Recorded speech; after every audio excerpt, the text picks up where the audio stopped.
আগে আল্লাহ তো আছে, আল্লাহর পরে তারা, তাদেরকে আমরা স্মরণ করে এখানে আসছি। যখন চাদরটা নিচে আমরা দাঁড়াই গোলাপ জল ছিটাই, মানে তখন যে একটা কি প্রশান্তি লাগে, মানে বলে কেউ বোঝানো যাবে না। যা এই জিনিস শুধু আল্লাহ ভালো জানে। আর আল্লাহর ওই দরবারে আসছে, যদি উনি কবুল করেন। আলহামদুলিল্লাহ, ভালো লাগছে। এবার অনেক সুন্দর সুস্থভাবে এই মাজার হয়েছে, মানে অনুষ্ঠান সম্পূর্ণ সুস্থভাবে, কোনো শরীর মোতাবেক সবকিছু হয়েছে, কোনো গান বাদ্য এরকম কিছু হয় নাই, সুন্দরভাবে পরিচালনা হয়েছে। আসলে এখানে আসার কারণ কি, এবং কি কি আসলে অনেকে তো মনে আসেনি, আসলে এখানে আসার মূল কারণটা কি?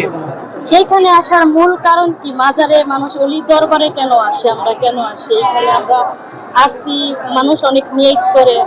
রূপায়ণ lake castle, welcome to the land of piece.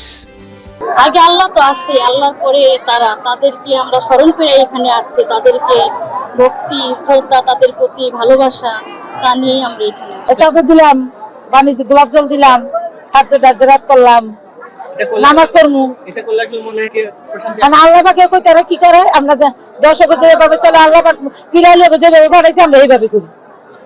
আচ্ছা, আবার একটু বলবো, এটা করলে আসলে মনে একটা তৃপ্তি আসে। মানে এই তৃপ্তিটা বলে বোঝানো যাবে না, আত্মার একটা শান্তি। যখন চাদরটা নিচে আমরা দাঁড়াই গোলাপ জল ছিটাই, মানে তখন যে একটা কি প্রশান্তি লাগে, মানে বলে কেউ বোঝানো যাবে না। যা এই জিনিস শুধু আল্লাহ ভালো জানে। আর আল্লাহর ওই দরবারে আসছে, যদি উনি কবুল করেন, ওনার উসিলা ধরে আমরা আল্লাহর কাছে চাই, যদি উনি দান করে আমরা বান্দা হয়ে করবো। ধন্যবাদ।